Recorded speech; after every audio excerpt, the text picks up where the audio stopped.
Osia de ya adwumbedo asai eden komo. Na this time round there one Salifu 11 enya. Obebeka sen komo odi ya che. Enso so bibi ne ye fa frame na ye ne ye nuanam asua bibi. Na o ka Salifu 11 ho asem no okofa memhene ho asem ebaim. Mumi entie komo a doma hene ediye efa Salifu 11 ho ene ne forest anase epobi e da doma mema amonfo abaruma omotwanua saa nkomdidi no ma okofa memhene din ebe Salifu 11 Robert me appeal to them they are chairman so they see what chairman so me forest e wodoma ma bensi ha doma forest be fa ba fufa be fa ma doma forest anya bengo ha obia oye bibi boni e wo forest mu njae ko sise no ya ni da ho nua ye hu se watwa nua na nye bi nua papa no kotwa ya bachi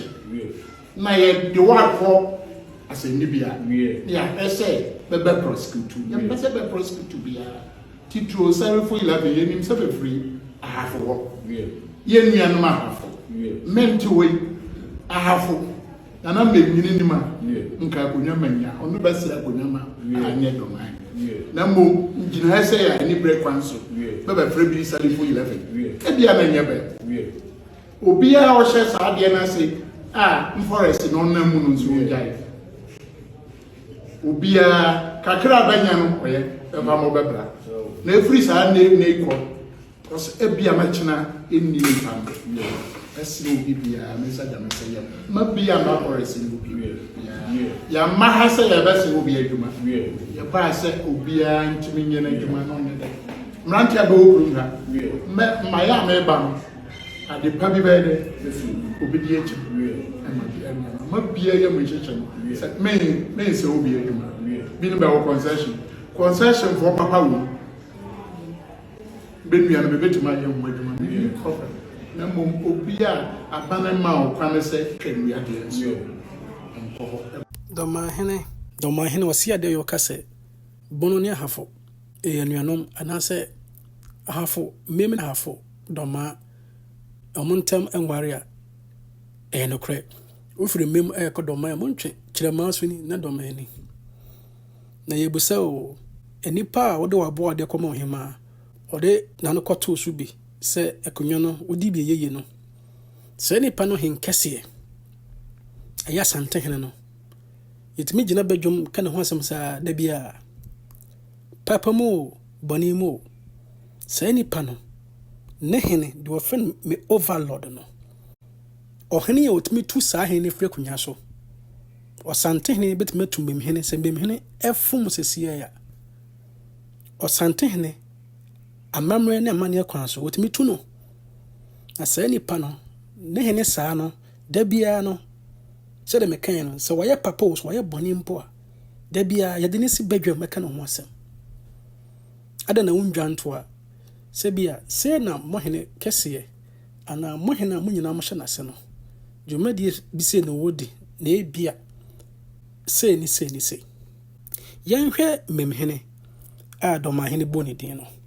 emem kron titititi kro ohwe ahafo mpatam ho a wo penkuro a che ewo ahafo ho a emem ka ho emem anto so ba ko a ebeto so mienu emem kukuom eye titititi kro ansampo na go so beba. In fact emem kro no eye military post omo ye the first scout Asante man do mko ho first military post Asante do mko ho se monkohwe no ebrimro ofri inche akire kofa bebie ne sehwinsase nyina no hwe na o mafa ho nsase no saa military post for mo course ho saa mre no omo na efru mu mem no na ne din e fe no okofrobo Dr. Nanaya eje otoso minu no the title okofrobo no akire bebam na woti membo a eye mountain ana botan a ewaye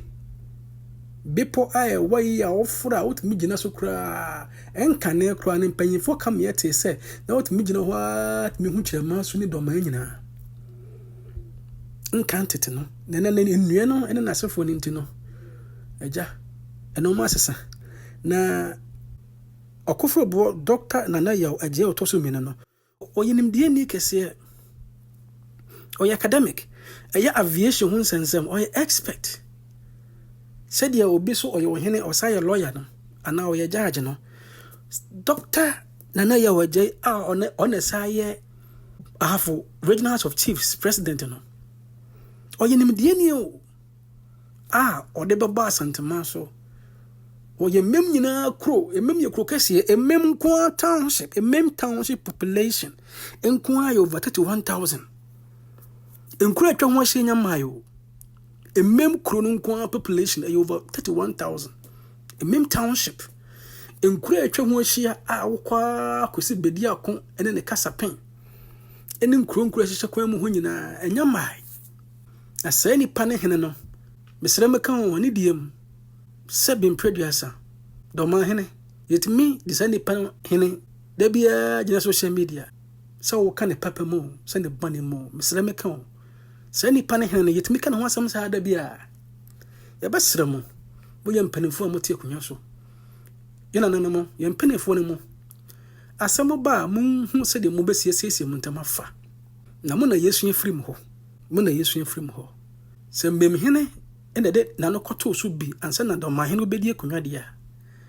ene esisan ena ne overlord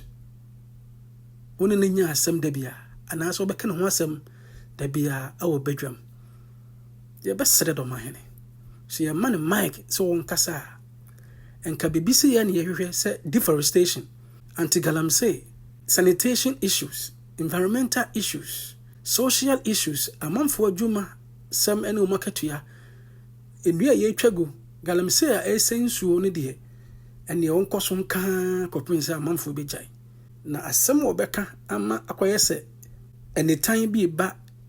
asantefo ne abonofo ntam ene ne emwa ye bese do mahene biem ensa dansa yam otumfo yo hen kase bade kan ye video bi se do mahene ayo hene ebuo ho mano pa wo buo kase ma no asante hene so yo hene pon wo hene kase pa amu obuo soronko de ma asante hene enti mesre do mahene sam redie so no ehu se mbem hene mpo ka ho bi no obedi akonwade a bese ne se mo mfa wasante hene enti na bedwum kan ho asam bibi ni a ondwanto a onko dwanto mbem hene benim se do mahene nim asante henfo bebrebe ondwanto mu do mahene nim tepa hene do mahene nim kumawu hene onim manso kwanta hene onim kwama hene ono aka se asante hene tenasia ana se asante my council tenasia so onsuro na so beka emu wankota aye aduanafo agogofo aye aduanafo adentina bebi wo ha wontimi ndwanto a se bia mura ana se bia asante hene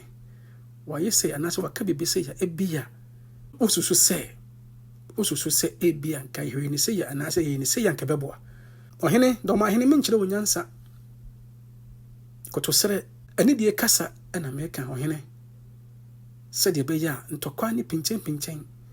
tribal issues boloni asante ho nsem no ebejo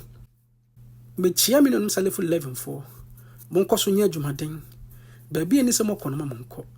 na emom de yemo de ade yemo mpre na momfa eyezu jameso se eyeza meka se mem township population over 31,000 na ne so de na mpese mekire se Doma West nko Doma West nko omode ani de ma Doma hene no omo population ya around 48,000 odi mem increase ye ka mem township population ho ebebro 48,000 no nti se Doma West ho nyina ye traditional area for Doma hene eye a whole district Doma West no a whole district any I was say mem kra was say by now nke mem ye municipal se kaye local governance ni any decentralization ni I was say by now mem a district or a municipality na saa baabi saa hene no